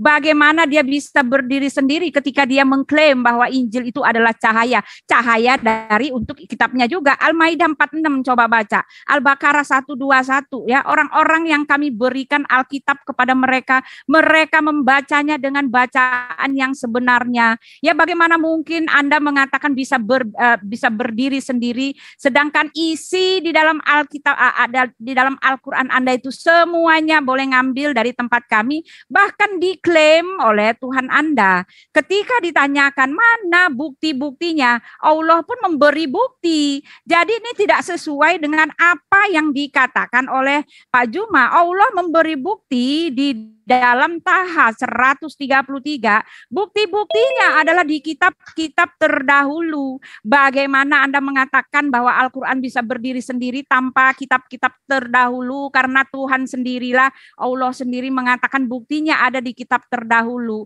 Pertanyaan saya, kalau memang ini adalah wahyu Allah, tidak bisakah dia langsung memberikannya, malah mengambil bukti dari kitab terdahulu? Tapi pertanyaan saya, bagaimana dia mengatakan buktinya di kitab terdahulu ketika dia mengklaim klaim-klaimnya itu salah gitu loh Pak. Ini yang harus Bapak menjadi buah pikiran yang paling ini harus Bapak pikirkan sepikir-pikirnya. Tuhan tidak pernah salah ya. Ayatnya itu ya nih di dalam ini contohnya dia mengklaim, Allah mengklaim di dalam Al-Anbiya 79, maka kami telah memberikan pengertian kepada Sulaiman tentang hukuman yang lebih tepat, dan kepada masing-masing mereka telah kami berikan hikmat dan ilmu, dan telah kami tundukkan gunung-gunung dan burung-burung supaya bertasbih bersama Daud, dan kamilah yang melakukannya.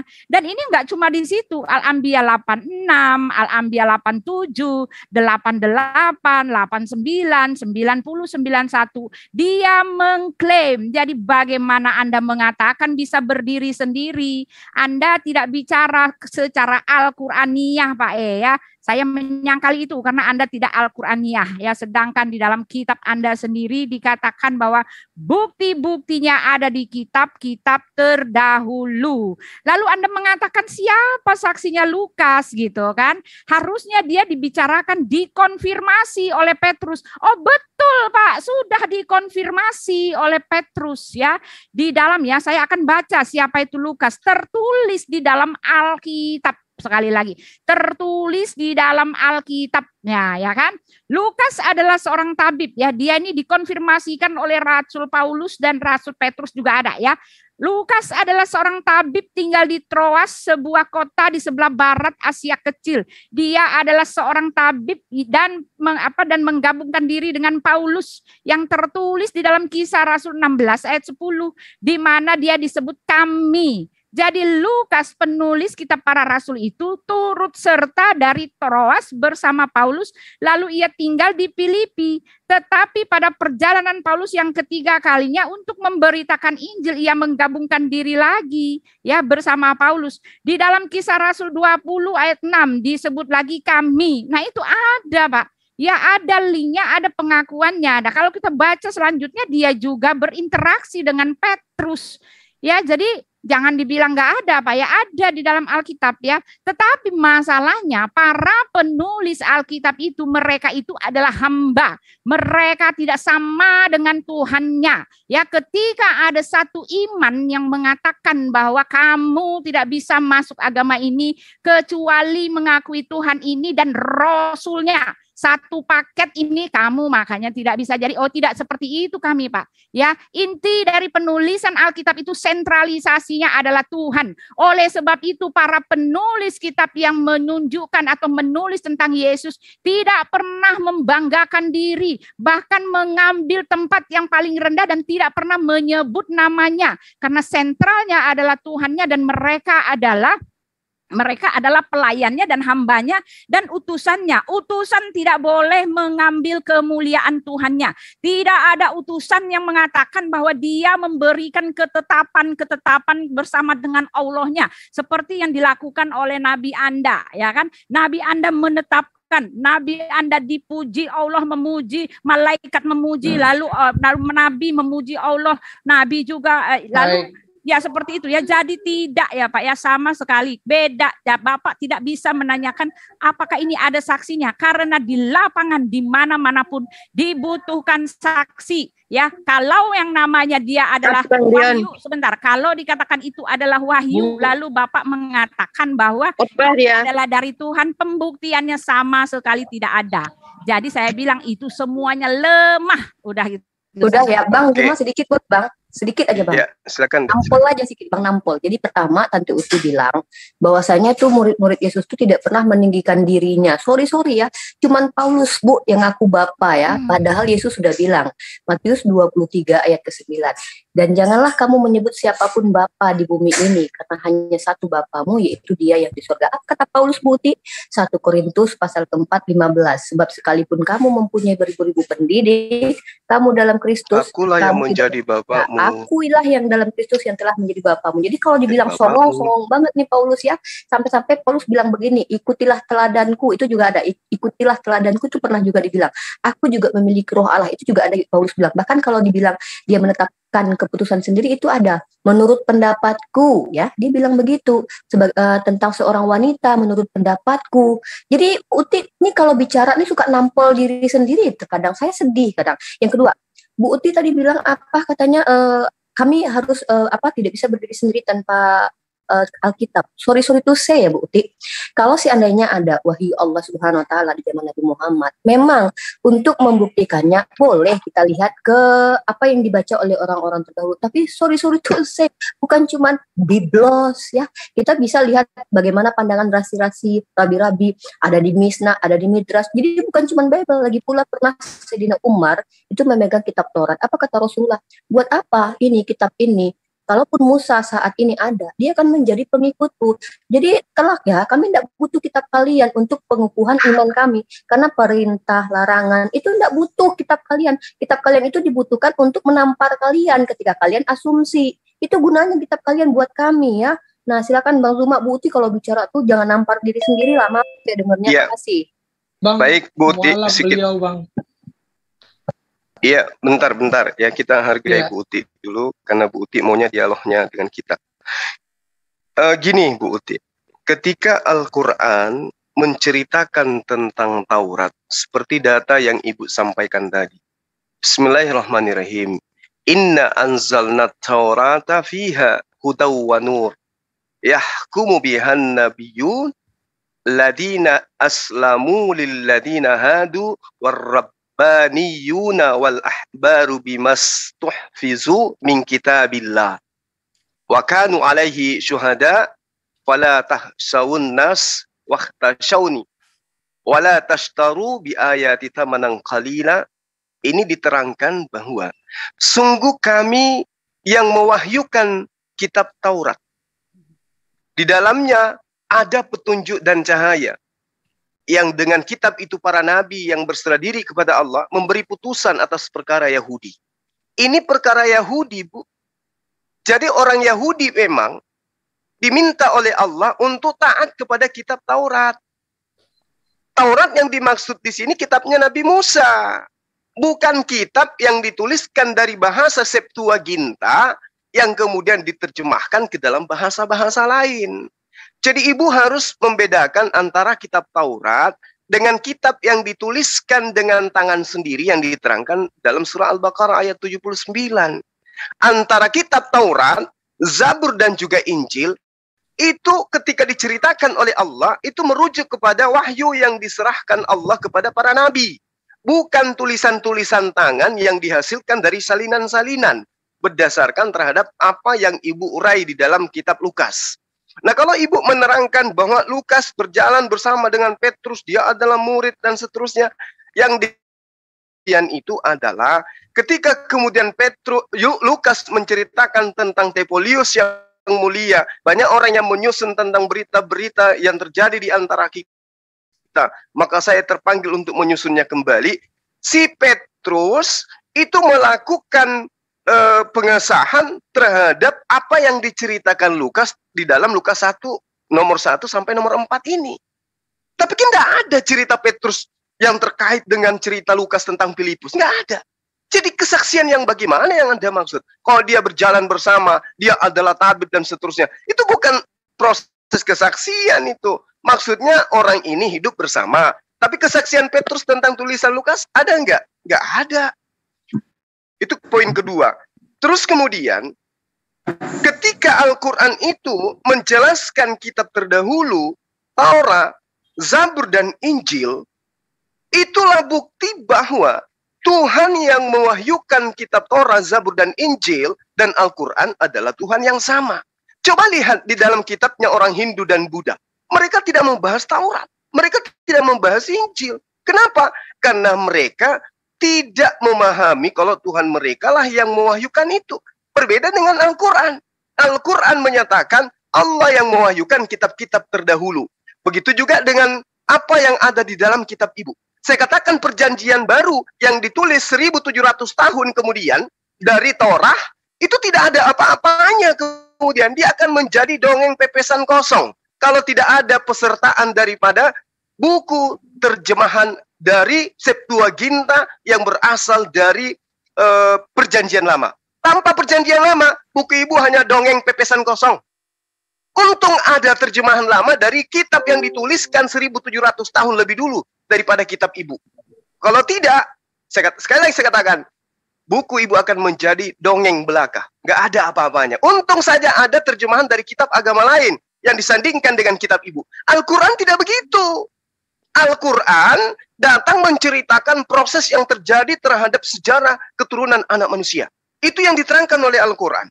Lalu kemudian ketika Anda mengatakan di Al-Quran tidak ada menyatakan, di kitab ibu tidak ada mengatakan taat kepada Allah, taat kepada Yesus, taat kepada Rasul. Tidak seperti di Al-Quran ada pemaksaan. Ibu coba dalami pengajaran Yesus. Siapa yang percaya kepada aku, dia percaya kepada yang mengutus aku. Siapa yang mengasihi aku, dia sama mengasihi Bapa yang mengutus aku. Siapa yang mendengarkan firmanku, dia sama mendengarkan firman yang telah mengutus aku. Artinya, taati aku sama halnya taat kepada yang mengutus aku. Jadi ibu jangan serampangan mengatakan sebuah pengajaran, menuduh Quran yang tidak, seakan-akan tidak ada di dalam pengajaran Yesus. Lalu kemudian seakan-akan umat Islam itu dipaksa kemudian untuk mengikuti itu. Ibu, saya katakan, di dalam Markus 16 nomor 16, ada kemudian amanat agung yang harus dijalankan oleh Kristen. Kalau itu adalah pernyataan Yesus. Apa itu? Beritakan Injil kepada seluruh manusia, ke seluruh makhluk. Siapa yang tidak percaya akan dihukum. Di Islam tidak ada kayak begitu. Siapa yang tidak percaya Islam, siapa yang tidak percaya baginda Rasulullah SAW, hukum, bunuh. Nggak ada yang kayak begitu. Pergilah ke jalan-jalan, ya, pergilah ke lintasan-lintasan, paksalah orang masuk ke dalam rumahku karena rumahku harus penuh. Di Islam tidak ada kayak begitu. Siapa yang tidak ingin aku menjadi rajanya, bawalah ke hadapanku, bunuhlah mereka. Tidak ada di Islam, tidak ada pernyataan baginda Rasulullah SAW seperti itu. Nah, amanat agungnya, pergi, sampaikan Injil kepada seluruh makhluk. Siapa yang percaya dibaptis, yang tidak percaya dihukum. Ini maksudnya apa, Bu? Itu pemaksaan. Ya. Lalu kemudian terakhir dari saya, Bu, karena di sini udah mau sholat Jumat, saya katakan kepada Ibu, Al-Quran ketika menceritakan kitab-kitab terdahulu, Allah sedang menceritakan firman-Nya yang dinodai kemudian oleh hambanya, kaumnya yang terdahulu. Itu yang perlu Ibu Uti pahami dengan baik. Saya kira cukup dari saya, Ibu Uti. Kalau Ibu mau menambahkan silakan. Saya pamit kemudian untuk sholat Jumat. Ya, kiranya apa yang saya sampaikan ini bagi umat Islam semakin menguatkan iman mereka dan bagi umat Kristen bisa dijadikan sebagai bahan renungan. Demikian, salam satu Tuhan. Assalamualaikum warahmatullahi wabarakatuh. Terima Kau tuh umat dongeng Juma. Selamat siang. Kau itu jadi meriam bambu aja. Warahmatullahi wabarakatuh. Ya, Pak Juma, terima kasih Pak Juma. Ya, tetapi begini Pak Juma ya, apa yang diklaim oleh siapa tadi, oleh Rifa juga salah ya, karena Paulus tidak pernah membanggakan diri sendiri ya. Yang dimaksud Bapak itu kalau Anda membacakan sesuai.